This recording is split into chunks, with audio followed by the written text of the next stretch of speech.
ECSI fans, you want to revolutionize your sports investing habits? Allow me to tell you about WagerWire. WagerWire is an app that helps you become a superior bettor by allowing you to sync all your sports books and track all your bets in one place. See your current action, your betting history, and stats. You could also sign up for sports books and collect bonus offers. Follow them at WagerWire on X, as it's the best account on the platform. Head to App Store or Play Store now and search WagerWire and download the app.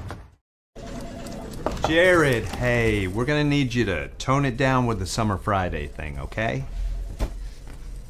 What are you talking about? Well, for one, it's not summer anymore. Oh, really? Coconut. Also, who is this?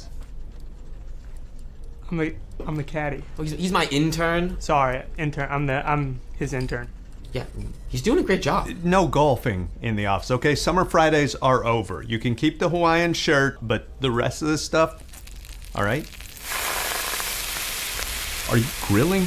Oh, yeah. Did you want a burger or a hot dog? No, grilling in the office. It's a good point. We should take this outside. No, that don't. You put that right back down. Yo, it's all in the hips. Oh, dude, come on, we gotta go. Let's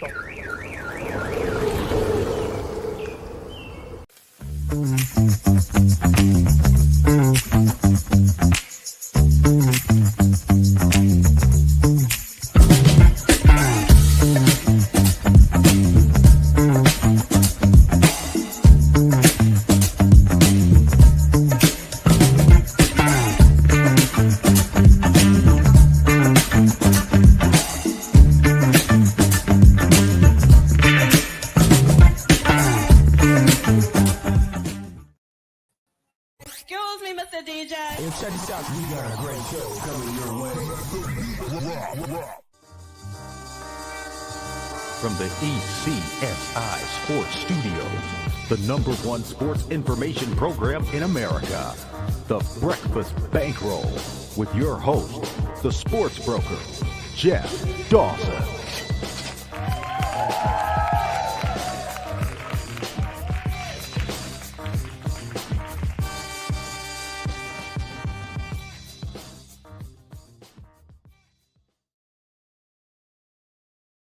Good morning, sports fans from all around the globe. I am the host, Jeff Dawson, East Coast Sports Investors, and happy April Fool's Day. Guys, do yourself a favor. Before you react to anything on social media, will you just go and check how many followers these people have? Usually 99.9% of them have a couple hundred. Maybe they just came on to social media. And you're going to get, the banana in the tailpipe today. So don't believe it. Please think before you react. Actually, you should do that in life. Breathe, count to 10. Life, the world would be a lot better place. Trust me on that. Breakfast Bankroll today. Andrew McInnis live. I guess the last time we'll be doing a live show for a little while as he gets ready to jump on board the Love Boat. That's too young. He's too young to remember the Love Boat. And then Fantasy Island after that on Saturday. But great to have him aboard. Talk some NHL, talk some playoffs. And then on the other side, the NCAA Insiders, Matt Grissom on assignment today. Quentin Mills and, of course, Nick Hatko will be here to talk some NCAA baseball midweek and a recap of the weekend. First and foremost, a shout out to our proud sponsors and partnerships, AtlantaSteaksAndSeafood.com. Head on over there, place an order today, and you could be grilling by Thursday or Friday. Steaks, chops, seafood, appetizers, wine. Terry Smith has it. If you want to talk to him personally, send him an email. Or head on over to Facebook and introduce yourself there. Viva Tequila Seltzer, 6 flavors in all. The East Coast is cuckoo for coconut. And last but never least, WagerWire. Head on over to Google Play. Download that app. It is free. Zach, Travis, Guy, myself, Amber, Holly, Carol, Bucks, Allie. The list is endless. Just jump on board and we'll take good care of you. I promise. So without further ado, Mr. Andrew McInnis. What's up, Andrew? Good morning, Jeff. And I'll tell you what, we strategically planned the vacation as best as we possibly could have done. I don't like to be a picky person, but when the idea of the vacation was being floated out there, I said, well, the playoffs, they do start on this day, and I like to start doing my shows on this day. So I might not be doing shows for a lot of the rest of the wild card race, but you sure better believe I'll make up for it by doing 2 shows a day with you if you need me to during the playoff. I will be locked in. I'll be upstairs in the office. I'll be downstairs in front of the TV. I'm back pretty much 3 days before playoffs begin. So looking forward to the trip, but still a long way to go, picks-wise and results-wise for some of these teams. But you better believe I planned the trip around the postseason. And we're winding down. We're getting there. Give us a playoff update. Start with your Habs, of course, and then just give us an overview of the East and the West. Jeff, I always say when I'm on the show with you, I love when you let me air out because, I've got so much to say about the Canadians, but I guess the good news is I am following them a ton. And I'll try and keep it completely honest. And I'll tell you one thing I was saying to a lot of people is, man, this team needs a good road trip. They need a good road trip. And they didn't really have one. They didn't really have one, but they ended off on a really good note. And what's funny right now, Jeff, which is, it's kind of typical of some teams that we talk about that are elite, but the Habs aren't definitely in that category yet. But what's going on with the Montreal Canadiens right now is it seems like they got a better shot of winning against Florida than they do against Philadelphia or New York Islanders. They're better off playing a team like Colorado than the Buffalo Sabres at this point.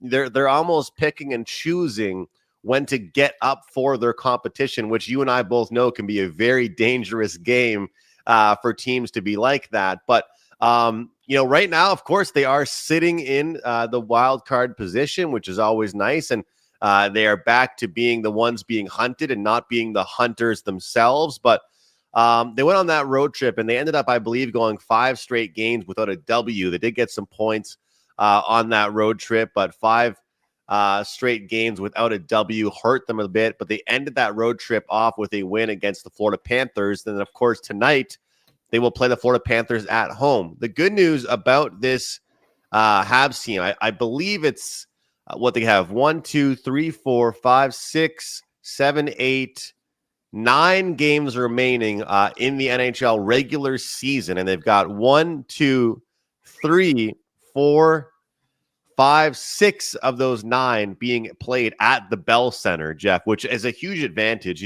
Sometimes these young teams, maybe they can do better on the road. Maybe they can feel less pressure, but you know how excited I am about the atmosphere at that building. And I really do think those players right now, when they're playing at home, they are getting a boost from their home fans. So with all that being said, I'll do my weekly playoff update as far as the odds are concerned. And, it's funny, Jeff, because I said to you before, for the longest time, it was pretty much just every single shop, every book you shop at would say, Ottawa, New York, Ottawa, New York, Ottawa, New York. And then Ottawa ended up switching to like minus 5,000 out of nowhere. They locked their way in. They're going to play against Florida or Toronto. Columbus Blue Jackets plus 330 to make. Red Wings 12-1 to make. They need a miracle. Canadians now down to plus 150. That's music to my ears. And we got 7-1 on the New York Islanders. Plus 220 for the New York Rangers. So based on the odds makers right now, that race is simply the Montreal Canadiens plus 150 and the New York Rangers at the plus 220. Over there in the Western Conference, St. Louis Blues have practically solidified their spot, minus 350 now. How you doing, Jim Montgomery? You rather be in St. Louis or in Boston? And you got Vancouver plus 750. And one team, I'll throw it back to you with this, Jeff. I do feel bad for this team because I've said a lot of bad things about them and they continue to win games. The Calgary Flames, they can't lose a hockey game, and yet they're still plus 230 to make the playoffs. They're doing everything they possibly can, but it feels like it's been weeks since the St. Louis Blues have lost a game. So a lot of stuff there to unpack. The funny thing is, and we're not here to pile on the dreadful Bruins, and we talked about it in August, September, October. It's a team, it's a locker room, and Right. it only takes one little cancer in the locker room, and then he's like, Andrew, come on, come with me. And then he starts trying to pull some pieces. So that one little atom now turns into 2 and 3 and starts to divide the locker room. But it was obvious a lot of the players didn't take to Swayman's approach in the offseason. I'm going to set the market for the rest of the goalies. I went to Maine, MORENO, a school of business, and blah, blah, blah, blah, blah. Well, what he did was he divided the locker room. He didn't go into camp. It looks like Rafael Devers, same thing for the Red Sox here. And next thing you know, he got paid. The Bruins had no choice. We've gone over it a million times with Allmark. They had already traded him. Comes in and they start slow. Next thing you know, it's the coach again. Let me see. We already fired Cassidy. Tuukka Rask is not here to blame. Who else now can we blame? It's Jim Montgomery. So we ship him to St. Louis. And like Cassidy, who won a cup in Vegas, here's Montgomery, again, the hottest team in the land right now with a few others. So, and Swayman the Civ, as we could say. You couldn't eat 75% of that contract and have a team say, come on, we'll take him. And that's even the Toronto Leafs and the Edmonton Oilers at this point. So a very ugly season for our Bruins here. And hockey, the funny thing is we have futures in the portfolio. We have teams that we liked in October. We have teams that we liked throughout the season. And we talk about it every year until those brackets are set. We always talk about the Kings. Well, if you can pull, or you have them in front of you, pull up the brackets. If the playoffs were going to start today, guess who the Kings would be playing? It's the Oilers again, right? Yes, every year. So matchups obviously are big. And again, the Wild West, we've talked about the Avs since the deadline. They're just cooking with Crisco. Do they have enough goaltending this year? The runner-up / Edmonton Oilers a little banged up, but we think once the light comes on, they'll be fine. We've talked at length and nauseum about the Dallas Stars. Oh, by the way, there's Vegas. And do you hear anything? I haven't even mentioned the team with the most points in the West, and that's the Winnipeg Jets. The Winnipeg Jets are the biggest question mark. I mean, is it fair to compare Winnipeg and Washington right now? I know they're in two different scenarios as far as what we've seen the past few years, because, of course, Winnipeg limped in like a wounded person last year into the playoffs. Winnipeg, however, has been making the postseason the past several years. But I feel like it's a little bit fair to compare those two teams just because of how dominant they've both been in their own conferences, night in, night out. I mean, you and I would be going on a vacation for 3 months if we just backed the Capitals every single time they played a game. Because realistically, Jeff, I would love to know what the average price was on their games this year. I'd love to know the average price, against playoff-bound teams, what we were getting on the Capitals, what we were getting on the Winnipeg Jets. And maybe we could even argue the LA Kings because they don't absolutely blow you away with their scoring. But it's interesting because, like you said, people are frustrated because you want to be so excited for the playoffs, but then it feels like the same teams. That's why it is a bit refreshing to see some teams kind of get mixed up a little bit, like for things to kind of change. But at the end of the day, I don't see any teams getting out of the playoffs anytime soon. Like, I don't see LA going out of the playoffs anytime soon. I don't see Winnipeg going out of the playoffs anytime soon. Certainly don't see McDavid and Draisaitl and the Oilers going out of the playoffs anytime soon. Vegas is playing like a video game. They're not going out of. They just have a general manager that will make sure they're going to the postseason every year. Dallas is the team that we've been talking about all year long. So some of these teams have just taken the next level. That it's not as much about are you going to be in the postseason. It's going to be about where are you going to fall. Are you going to get home ice? I will say this, Jeff. I think out of all the past few years, this might be the year that the LA Kings had the best chance, because I don't think that the depth right now on the Oilers has been good enough. And the case in point was Saturday night.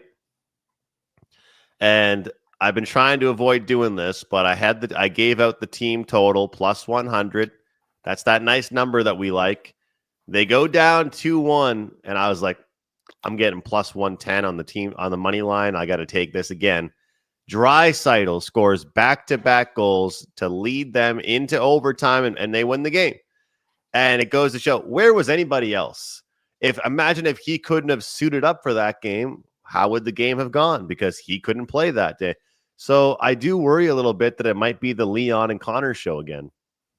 Well, you've talked about it. We've been doing shows, I think, for 4 years now. And what was the Bruins' problem every year in the playoffs? They only had one scoring line. If they weren't scoring, forget about it. And I think what really made the Oilers shine last year, and I remember it like it was yesterday, their first playoff series, they were on the first game. They had like 3 power plays in the first period. It was like tic-tac-toe, bing, bing, bing, bing, goal, bing, bing, bing, bing, goal. And again, I expect the light switch to come on. I expect them to be a tough out, but they're not cooking with Crisco like they were last year, which leads me back to the East. I'm losing faith in Carolina, Andrew. Am I crazy? It's hard to blame you for losing faith in that team. The only thing we can say that's positive, and I know I'm not saying anything too shocking here to the audience, these guys have been together. And besides Taylor Hall, this team has all been together for a long time. They didn't make any adjustments. They tried to get Rantanen. Didn't work out for him, obviously. That's the one thing they have going into the playoffs that they can be proud of, which I don't know if they really are proud of it, is they have the cohesion. They have the chemistry. They've been there, done that, haven't made that many moves. It's hard to blame you for feeling worried about it, but I find myself getting into these debates with friends and, talking to other hockey fans around town. Whenever I start talking hockey, I can't avoid a debate. And I'm like, you know what? We keep talking about, Tampa's going to beat Toronto. Well, Florida would beat Tampa if they play round one. Well, Ottawa could beat this, and everyone's like, well, what about the 2 Metro teams? And I say 2 because we know the Devils aren't making any noise. I don't think the Devils are. So you got the Hurricanes and the Capitals. What about them? Like if you were to set odds right now, or looking at the odds right now, I mean, a lot of people would tell you like, I'll take the teams in the Atlantic. And think about popularity too, right? I mean, we all know how popular the Maple Leafs are. You either love them or you love to hate them. And then you've got the Florida Panthers, defending Cup champions. You got John Cooper, the Vasilevsky, Kucherov, and Tampa. And then you've got just the Hurricanes and the Capitals. And the funny thing is, with the way that the bracket works now, which I don't like how that works, I'll say it every year on the show, they'll have to meet in the conference finals is when it would be. So, you get Carolina or Washington to the conference finals. Why can't they go to the Cup finals? And as far as the futures go, it's really interesting for us the way that we can set up our futures. And you look at it and you think to yourself, you don't have to worry about 1 versus 8, 2 versus 7, 3 versus 6. You just have to look towards divisions.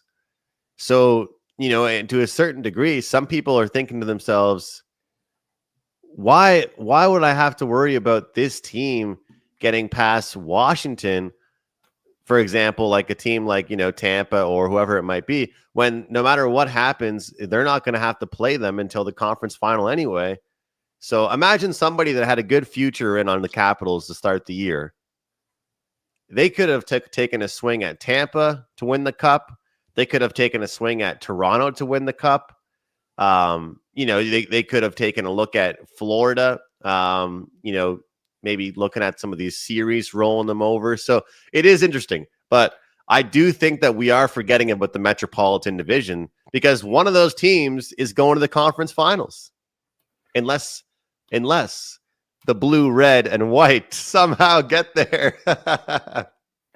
The hardest part, I try to explain this to everyone. It's a second season. The regular season, a couple of years ago, Bruins Presidential Cup winners and historic year for the most points. Thanks for playing. And it's almost like I think a lot of people, and I today am the same way. I'm going to take the 2-1 seeds. Hey, you had a great regular season. I'm going to cross them out once the brackets come because I don't believe, and shame on me. That's why I got to go under the kitchen sink. There's a big bottle of ammonia. I take the cap off, take one big, and then to clear the brain and say, all right, asshole, wake up and smell the coffee here, and then let's look at this properly. So we got some time before that begins, and we'll take the brackets. We'll have you on. We'll take a look at the futures market, of course, before the playoffs start, and we'll have some fun with that in a couple weeks here when that gets there. 1, 2, 3, 4, 5, 6, 7, 8, 9, 10 games in all, and how the mighty have fallen. We just talked about the Capitals in Boston tonight. Overnight minus 210, now 220. If you like the Bruins today, plus 195, a 5.5 over. You've been scoring field goals at will against the Bruins, touchdowns, sometimes even 2-point conversions there. I'm staying far, far away, but there's 10 games on the board, Andrew. What catches your eye? I have to point this out because it was so funny going around social media last night.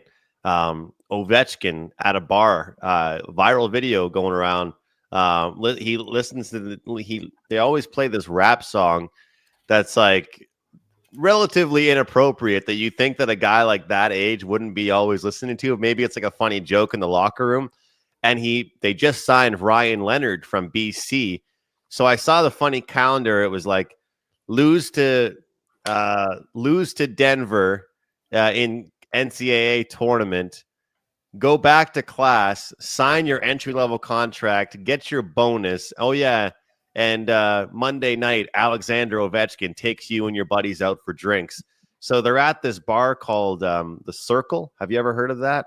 Mm-hmm. I'm not sure. I've never heard of it, but something like that. And it's like a student place, maybe. I don't know. But there was this video going around of them. So all I'm saying is, and it's not much of a secretive report here, Ovechkin, Ryan Leonard, a couple of them were out for drinks for whatever it's worth last night. But it is pretty cool because I talk about as a Penguins fan how disheartened I am about the fact that the Capitals have done such a good job of building their team while still remaining good. Ryan Leonard joining that team is really, really good. Of course, he was the team captain of Team USA at the World Juniors this year. They won back-to-back gold medals at the World Juniors. Thankfully, Bedard was in my hometown 3 years ago when they won, or I would have been crushed. Having said all that, I think this is going to be one of those games that we do see the first period go over, Jeff. So that's one play that I'll start with. And, those first periods, you and I were both betting those quite a bit, and then we both slowly got away from them. We're like, all right, we made our money. We had some fun with these first periods. Let's get away from here. But the Bruins, with just one goal in their previous game, against the Red Wings, they got slapped around by the Ducks. They allow a 7-piece against the Kings. When the road trip kind of gets completed, always people say, right? It's like, oh, first game back at home, tough spot, first game back at home. It's like, yeah, well, first game back at home for the teams that are really good is a flat spot. First game back at home for a team that struggles, that's a little bit of a different story. Vegas, San Jose, LA, Anaheim, and then Red Wings. I mean, what did the schedule makers do to the Boston Bruins? I don't understand. Like, do they have something out for them? I thought the Habs schedule and their road trip was bad a little while ago. So we're gonna go with the first period over in the Capitals and Bees game. I think there's a lot of excitement surrounding this game for both teams. The beauty part is we're getting minus 120. On the price tag on this one. So we'll rock with that. Quick update on the for the month of March, the expected goals for and against. The leaders in this category for the expected goals for, despite not having Leon and Connor: Edmonton, Detroit, Carolina, Utah, Seattle. The worst in March: Boston, San Jose, Pittsburgh, New York Rangers, Chicago Blackhawks. Expected goals against. This one's kind of interesting here. Dallas, expected goals against, worst team in March. Chicago, Anaheim, New Jersey Devils, Buffalo Sabres, Seattle Kraken. Taking a look at the next one that I kind of like here for tonight. And look, this is one of those games here where I feel like people are probably going to say, all right, Andrew, you just made it pretty clear you don't like this team. So take this with a grain of salt, all right? I think Utah plus 105 team total is a good bet tonight. Dustin Wolf has been unbelievable, and they saved him for the second half of the back-to-back. And you and I have talked about it, and you told me, Andrew, remember, don't try and reinvent the wheel. Trust yourself. But it is back-to-back spot here. Utah, I believe, is pretty rested in this situation. We love circling that nice plus 105 number.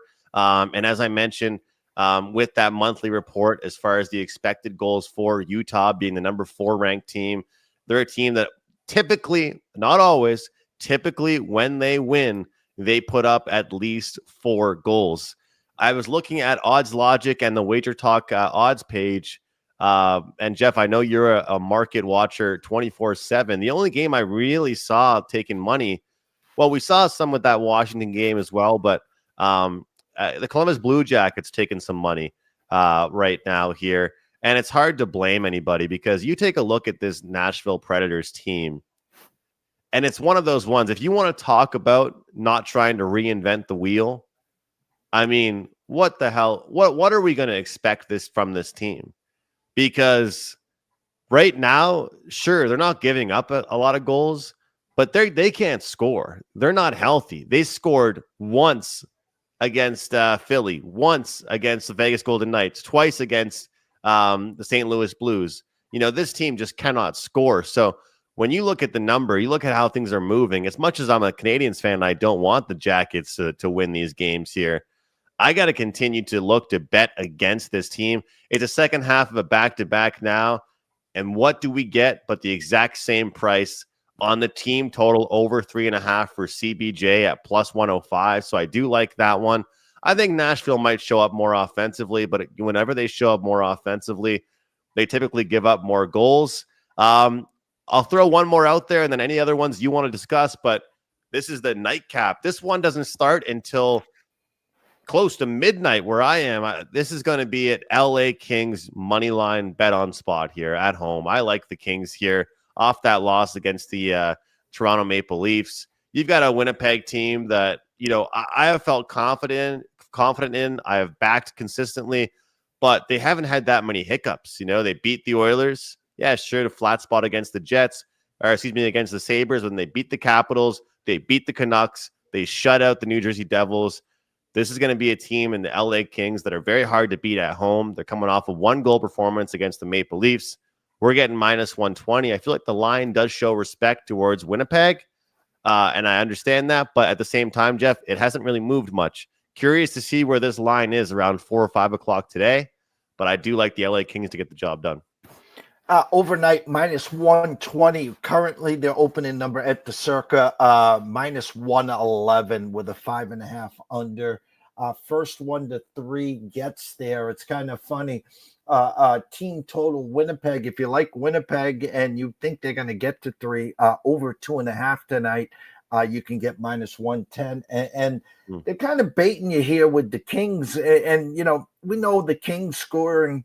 They can win 1-0. They can win 2-1. They can win 3-2. Their team totals 2.5 over minus 130. So I do know some people that would get creative here and say, hey, I can take the Kings to get to 3.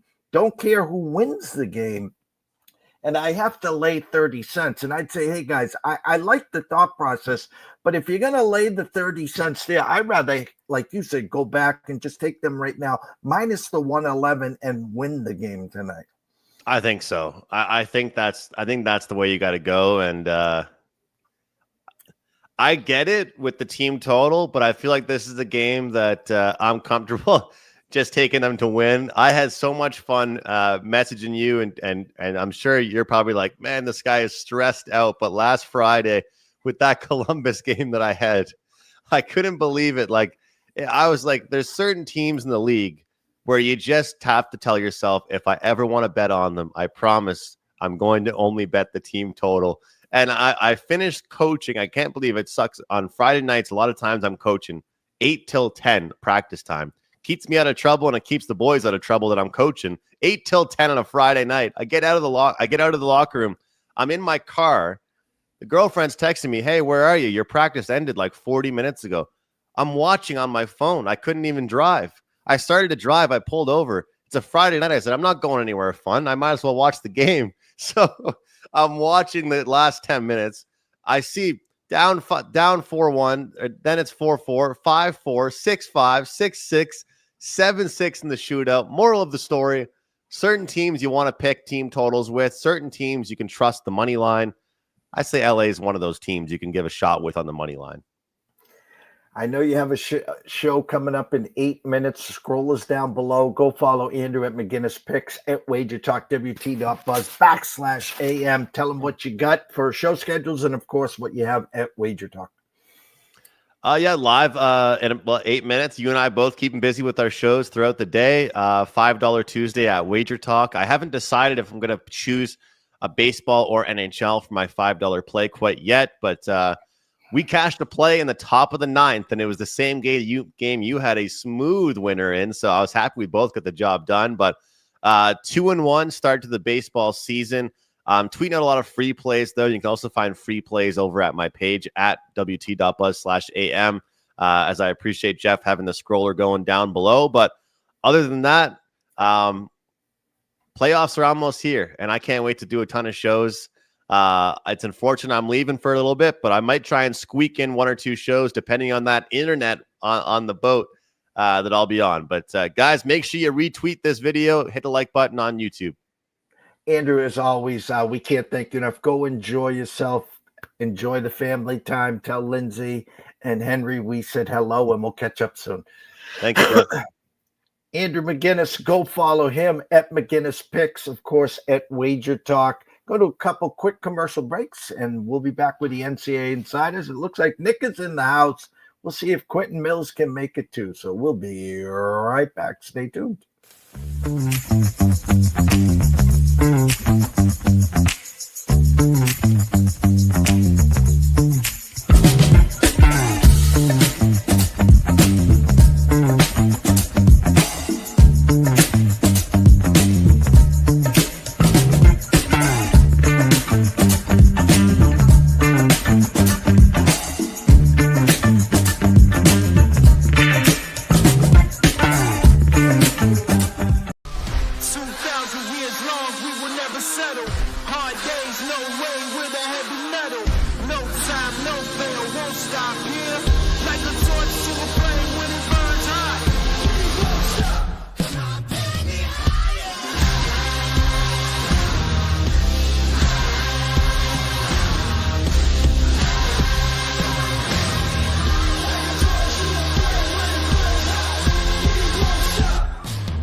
All right, let's bring Nick in, NCAA Insiders, and let's see what's cooking. If Q comes in, we'll add him to this mix. So without further ado, Mr. Nick Cathcote.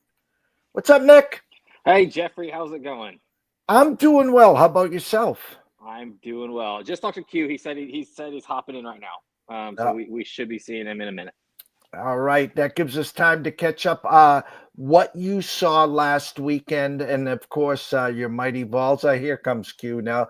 Q is in the house. Let's bring him in. Morning, Q. Good morning. All right. As I said on the intro, Mr. Matt Grissom on assignment. So, of course, shout out to Mr. Grissom here.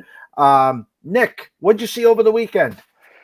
We had some big-time upset series. Not quite in the SEC, which is I know we kind of talk about the most. It's just because we're the biggest fan bases. That's obviously the best conference in the sport. But if you look outside of the SEC, you had Virginia Tech sweeping Wake. You had Oregon getting beat at Ohio State. You had Oregon State getting beat at Nebraska. You had Arizona got beaten a series by Baylor. They were just it was just one of those weird weekends, unpredictable. Where it's like I've said on the show before, it's like hitting a round ball with a round bat is hard sometimes, and it doesn't always click. And it just seems like one of those weekends where some teams are off. SEC went pretty chalky. I think you can agree with me on that. But outside the SEC, I'm having a hard time trusting really anybody outside of kind of like the top 8 or 9 teams in the country. Q, what'd you see, sir? Pretty much what Nick said. I'll just echo it. I think Virginia's starting to trend up. They're going to figure out the bullpen, but that was a good series sweep for them in the ACC, which, as Nick kind of alluded to, like if you're not in the top 8 teams, anybody can beat anybody. It's very top-heavy conference. I mean, outside of Clemson's probably the only dominant team in that conference right now. Wake just got dismantled. Until Florida State plays somebody. Let's It's hard to tell with Florida State. Like, I don't want to give them the credit of saying they're elite and then it not, but I also can't say they're not. So they're just a TBD. But then you look at UVA, like they just shut down Stanford. I mean, they can beat anybody. UNC struggled against Stanford. You know, they have won the last couple series. The SEC, I talked about it either on this show or our show, Nick. It's a bloodbath. Like each team is just beating up on each other. And the problem is we need them to beat up on the ACC and the Big 12 and other schools. But when you play that, tough of a schedule, Oklahoma, Alabama was a great series, but somebody had to come out the loser, and both teams deserved to win. I thought both teams played pretty good ball. The Tennessee, South Carolina, like you got a great coach, South Carolina. It's a traditionally good program. Somebody's got to lose. Like there's just so many teams that are so good and have been good for so long. They just beat each other up, and it actually hurts the conference in that sense by moving teams out of the rankings on the higher side. So it's just something they're going to have to deal with. Obviously, in baseball, the SEC gets a ton of respect with those, losses. They don't usually get penalized too much, but it's there's a lot of blood being shed in the South. Let's go with Q. Give us your Gator report. TBD. We got a player ejected. We did rally back. Offense was starting to click at Ole Miss. It was frustrating. The bullpen blew it. They should have won the series. They didn't. They have a massive series against Vanderbilt, which I will say this. If there is a series Florida can win, it is against Vanderbilt at home. Vanderbilt's traditionally not a good road team of the last 5 years since Kumar Rocker and Leiter left. There's no reason Florida can't hit the Vanderbilt pitching. Other teams have done it. They have the bats. The problem is can they stop Vanderbilt's offense, who is slightly better than last year? They couldn't even do it last year, so that's going to be the tough tell. But they have a 9-game homestand. They realistically have to go, I believe 6 of them are against the SEC. They've got to win every series pretty much from here on out, maybe get a sweep in there. But they've got to go 7-2 probably out of the last 9 to have a shot. Nick, the ball report? Yeah, swept South Carolina. Really was just business as usual. I think I was surprised. I would say the series is more about South Carolina, to be honest. They played very well. Like Tennessee didn't make a whole lot of mistakes, but the South Carolina pitching staff threw well. Their offense had extremely timely hitting. I think just the depth of the roster for Tennessee is what kind of eventually took over. And then I mentioned this on the show last Tuesday about like the freshman pitching dominance. The Sunday before against Bama, the guys that threw on Sunday, Tennessee threw 2 freshmen Sunday and held South Carolina to 2 runs. Name that Jeffrey, you'll know, Brendan Krenzel is one of the freshmen. His dad, you'll remember, is the Craig Krenzel, who was the quarterback for Ohio State under Jim Tressel and like that, or not the champion. Well, yeah, again, the Miami year was 2000 what? 2002, yeah. So obviously has a talented son. So it was an impressive weekend. So it really was kind of business as usual. I think the tougher part for Tennessee's schedule is going to be the back half. They still have to go to LSU. They still have to go to Arkansas. They still have Vandy at home. They still have Kentucky, who's honestly been surprising to me. So like there's still a lot to be told. I don't know if you can say this, but I still think it's the best, most talented team in the country, and they haven't until they show otherwise. I think it's the case. before we get into the midweek games, and believe it or not, we did a show on Friday and there were no lines up as we were talking. One popped up, Disgusting. one pop. But 1, 2, 3, 4, 5, 6. I get lines for 7 games, so that's exciting for midweek here. But Q, we're getting close to 2 months here. And so we'll be talking conference championship play. We'll be talking regionals, super regionals, and of course Omaha before you know it.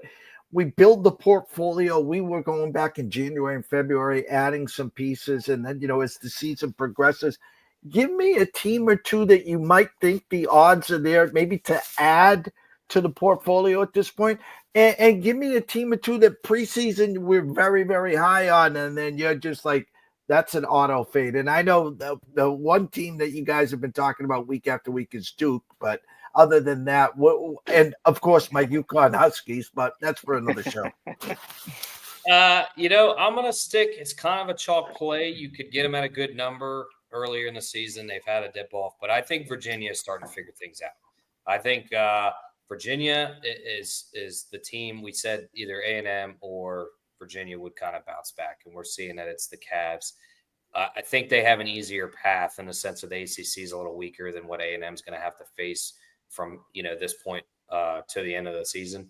And so I think Virginia has the talent to figure it out. If they can somehow get a regional, they're a team that has done pretty poorly in a season, and in that same season won a national championship. So the writing is there. The proof is there. It's just a matter of going and getting it. So that would be a team I'm not ready to write off yet. If you can get a good number, I still think it's worth a few dollars. And then a team that probably preseason, I think Vanderbilt started off a little hot. I think maybe some people potentially bought them. I think they're going to start running into that road schedule, kind of the Vanderbilt we saw last year. I will say this, and I don't know how Nick feels about it, but if we're going to talk a mid-major, I think Coastal Carolina can pose a serious threat. I don't know. It's against Texas State. I mean, they're down in terms of what they've had in the last couple of years, but they had all 3 starters issue 0 walks, 26 Ks this weekend. The talent is there with Eichhoff, Flukie, Morrison. Luke Jones has looked decently in the midweeks. Like, if they can continue to hit the ball, which I have all the confidence in the world in the offense, if the pitching can hold on, I think they could win a regional and give a team a fit, maybe like the Evansville team of last year in a super regional. So that's kind of a sleeper team for me from a mid-major perspective. Nick? Yeah, I'll give you one. You can get Georgia right now. It's still plus 1,600. Now, I know this was a team a couple weeks ago questioned after, I believe it was the Kentucky series, where they just couldn't get outs. Looked impressive against Florida. Now, yes, I understand that could be more like of a Florida offensive issue versus Georgia, but they're going to bang against anybody. And it's one of those, like, can you outslug them 2 times in a 3-game series? So I think that's kind of a look right now, because I think they have like the 6th or 7th best odds. Still questioning their pitching staff. Leighton Finley being Sunday again threw well. So that's 2 Sundays in a row. So that's kind of a big thing. Charlie Goldstein on Fridays is not their answer. I think we've seen that. They need to find a guy, and maybe it's a piece where they take like what Frank Anderson with Tennessee did last year, and they try like an opener with somebody behind it. They need to figure something out on Fridays, because their Friday games in the SEC, they can't continue to give up like 7-8 runs and expect to win. Like, they've kind of been lucky from that standpoint. But this is one of those where it's like, especially once you get in a regional and super regional, and you have more, and it's different than SEC, like they're going to have more talent, especially on offense, than most of the teams that any other team is going to be in their regional. They'll probably be in like a top 8 national seed, which means they'll host somebody in a super, and it's tough to go in there and just outslug them. So that's one, like, they will put up, like, yeah, they might give up 11, but they'll score 15. So it's just one of those weird seasons this year where that could be a possibility. I'll go to the West Coast. Q wanted to bring up like a mid-level team. UC Irvine right now is on a freaking roll. And like, they are just rolling through the Big West. I know UC Santa Barbara is down. I think Cal Poly is number 2 right now, but they're just rolling. This weekend is massive for them. They are at Oregon State, which is going to tell us a lot. what that could actually determine is, like, if UC Irvine keeps it up, they have a chance to be a top 8 national seed close because their RPI, they'll at least be a host. If they beat Oregon State at Oregon State this weekend, then that's going to change the narrative about them moving forward, and that would kind of be I like Coastal Carolina. I agree with Q. Their pitching staff this year is different, but for me, it's UC Irvine, and obviously on the West Coast, if they host, they'll get a very good draw. They'll get a very good draw of who they get. 1, 2, 3, 4, 5, 6, 7, 8, 9. I got 10 series in front of me. Louisville at Indiana. Overnight number, Louisville minus 170 right now on DraftKings. Louisville now is minus 130. If you like the home team, Indiana plus 100 there. Tulane, Southern Miss right now. Southern Miss minus 230. Tulane plus 175. All these on DraftKings, of course. UAB, Auburn minus 395. Good matchup here. Texas at Oklahoma. Overnight, Oklahoma minus 170. Now minus 220. If you like the Red Raiders, you can grab Texas Tech at plus 170. Louisiana Tech at Baton Rouge, LSU. Overnight minus 500. LSU minus 750 tonight against Louisiana Tech. You can grab Tech at plus 470. A good matchup here. Arizona at Grand Canyon. Arizona overnight minus 225, now ballooned to minus 270. You can get Grand Canyon at plus 200. And the last numbers that I have, San Diego State at USC. Overnight USC minus 275, now minus 345. You can grab the Aztecs of San Diego State at plus 250. Quentin Mills, anything there, or there's a handful of other games I don't have numbers for? Couple I do like. I like parlaying Southern Miss and Oklahoma. Or, Oklahoma and Arizona. But I'm waiting to see what the run line is. Arizona's minus 270 on the money line. If you can catch a minus 1.5, I think that's a great line. Grand Canyon's always a tough team, but the way Arizona played this weekend, they've got to get back into the winning form. I think they take their frustrations out in the desert, and they win by more than one run. Nick? Yeah, Southern Miss Oklahoma is one that I had my eye on that parlay, plus 108 right now on DraftKings. That is pretty playable. It's Southern Miss, like Tulane was a team that I think a lot of people were high on going into the season. They just haven't performed well. And Oklahoma is just way more talented than Texas Tech is this year. Tim Tadwell doesn't quite have the same team. So that was one. One that I will say that kind of I am close on. Missouri State is plus 145 against Oklahoma State. Oklahoma State's not very good this year, guys. Like it's weird. Like it's just one of those seasons. Like they are down, and we just saw Missouri State last Tuesday beat a much better Arkansas team, and they scored I think 11 on Arkansas. Missouri State and Mississippi State issues earlier too. Yeah, so there's a chance like they can put up 11 on Oklahoma State or like 14. The pitching staff's not close to Arkansas, so that is another one I kind of like just underdog wise. Like I kind of have my eye on, but yeah, like my favorite one, like I like looking at it now, like I think I'm definitely going to be playing or parlaying Southern Miss with Oklahoma, especially for plus money. I don't think that should be plus money, but just you reading those lines off, Jeff, hearing it out loud, tells you how bad of lines we get in college baseball. Like it is unbelievable. That's the hard part. In money lines, and now we're talking a very volatile sport. We're talking about why aren't they putting numbers up early on Friday? We discussed this at length on Friday, and I would think Mr. Metcalf and Mr. Benson, it would behoove them to send out the games to their sharp guys, have them have their quote unquote thought process on the opening numbers, and hey guys, what do you think? And they'd be able to get the games out earlier and do what they do on Sundays when they send out the college football to their shops. Hey, we're limited in you guys. In college football, you can obviously, give people $1,000, $2,000 limits initially to the opening numbers. College baseball, if you said to the guys, hey, we want your expertise, we want your knowledge here, we'll limit you to $250 a swing, but your setting the market. You know, if I have a game where I had UConn minus 130 and you guys were like, Jesus, we got Seton Hall minus 250, and save them the agony for these guys to come in. You know, enhance and embrace the sport instead of hiding the sport.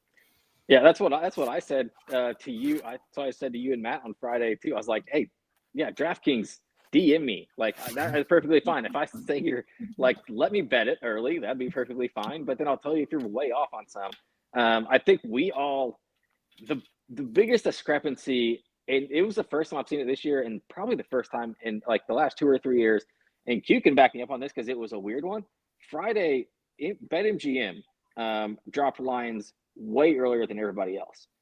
And they were dropping, like, an example was, I think Florida State was like minus 170 and then opened at minus 420 on DraftKings. There was Oregon. Clemson, I think I bet at like minus 115 and then opened at minus 175. Wake Forest was a massive one because Wake Forest, and they ended up losing, so it cost me anyways, which is crap.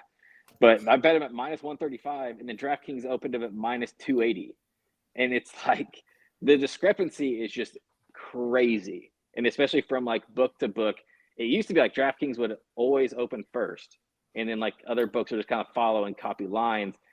This year, it's just been so like hit or miss, and just like it looks like so many books are just like throwing numbers out and they'll be out for like 10 to 20 minutes, and then they'll all kind of like consolidate like quickly. Because like BetMGM, as soon as like DraftKings dropped their numbers, all of MGM's numbers just like flew straight up. So it was extreme, especially with what me and Q do. We try to give out lines, and it's like I'm giving like on like our Dub Club, I'm giving out Wake Forest at minus 135, and then we can find and then the people we gave him out to can only see minus 280. And it's like, that's like, that it's just hard to do. So it's frustrating. Scroller's been going the whole time, guys, of course, on Twitter. Quentin Mills, you can go follow him at Q Millie. That's 3 L's, 2 Y's. Nick Hathcote, of course.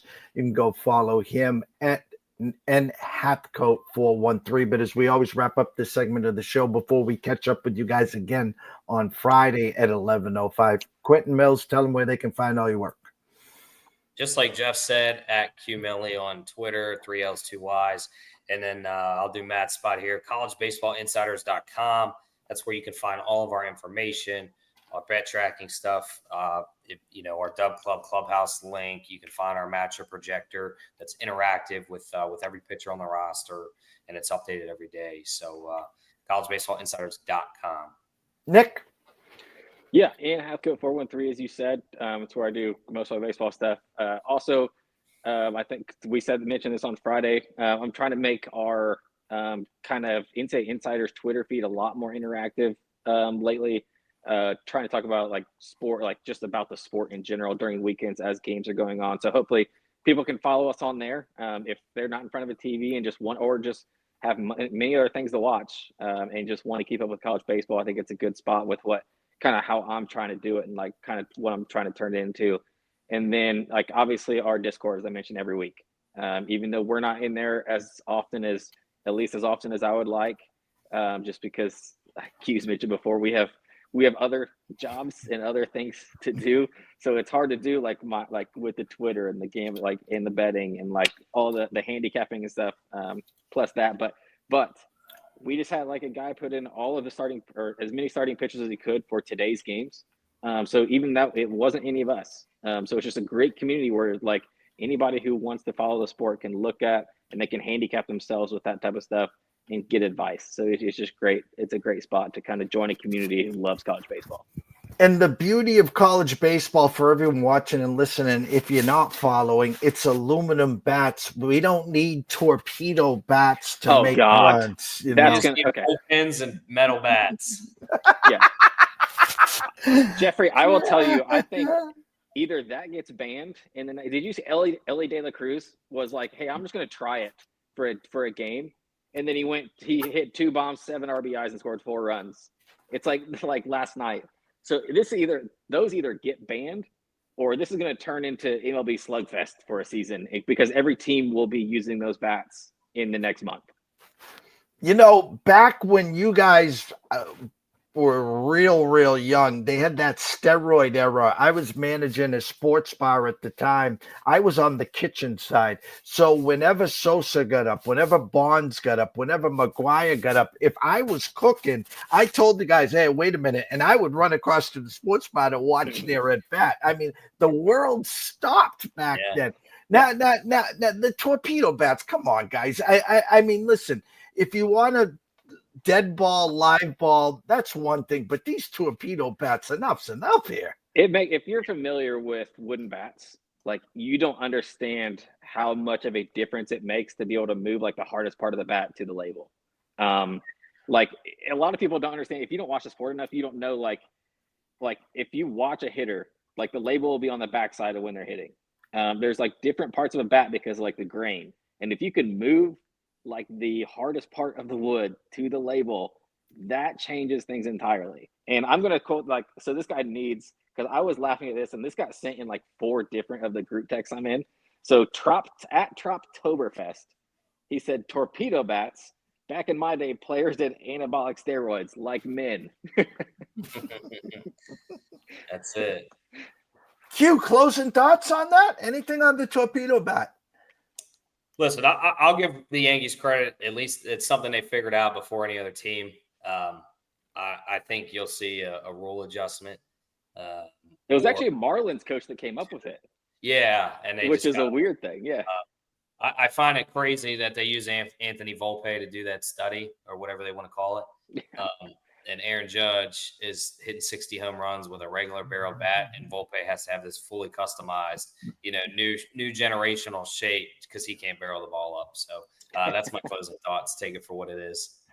No, it is comical, but we don't need that here in the NCAAs. We just need our seeds, a couple Jello shots, and Omaha, and life is good. Torpedo metal bats would start killing people. We're already seeing. Yeah, we're already seeing 110, 150 mile exit velos. We start moving those to 120, 125. Yeah. I don't want to be a pitcher or a third baseman. No thanks. Well, as always, thank you guys so much. Enjoy the midweek, and we'll catch up with you guys on Friday. Take care, Jeff. Thanks Take a lot, care. Jeff. Go follow Nick Hathcote, Quentin Mills, of course, on Twitter, and, of course, at the NCAA Insiders, the best in the business.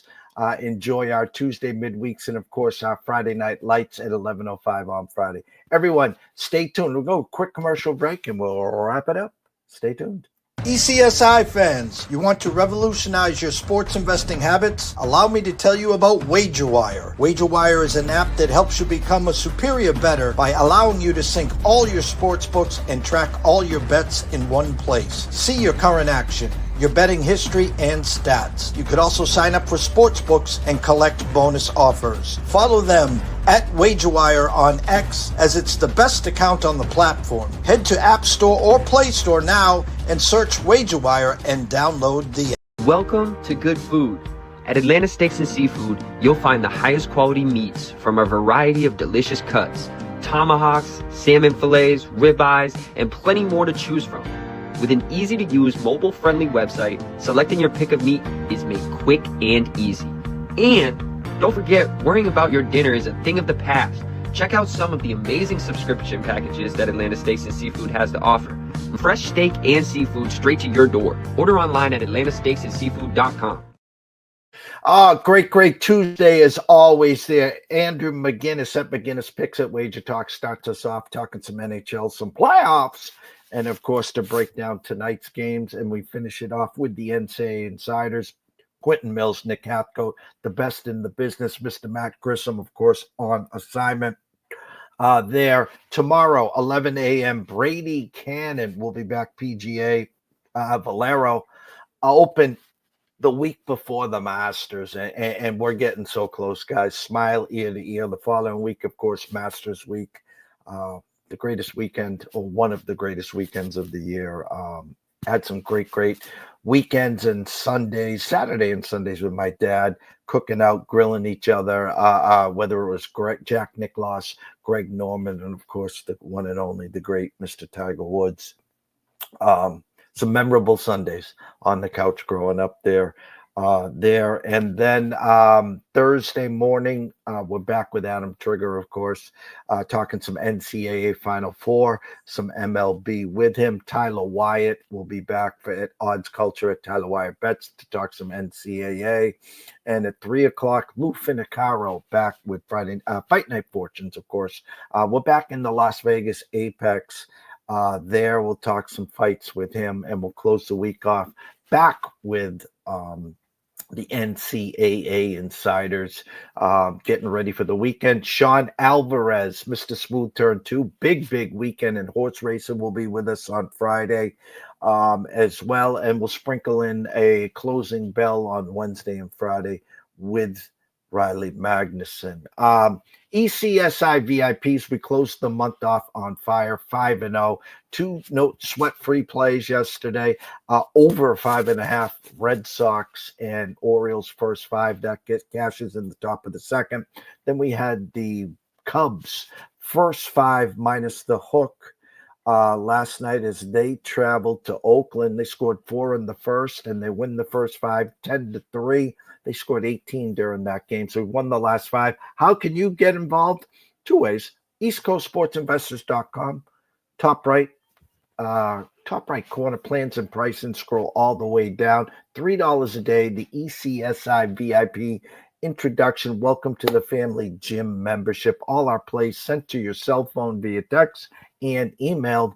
Or I can take it a step further. Go to Twitter at EC Sports Invest. Look at my profile. We too have partnered with Dub Club. Click on the link for just $2 a day this month. $2. You can sign up on the Dub Club for the ECSI VIP experience. And if you look closely, there's a 10% off coupon as well. So for $54, you can see what the buzz is and be a part of the heater that we're on right now. So for myself, Jeff Dawson at EC Sports Invest, want to shout out Live Zone for their great production. Kyle Mazur, thank you so much for getting us set up in the back end. Elijah Cox, CJ Nichols, you guys are doing awesome here. So everyone have a blessed day. Enjoy yourselves. Enjoy April Fools. Think before you speak today. Trust me on that. We'll see you soon.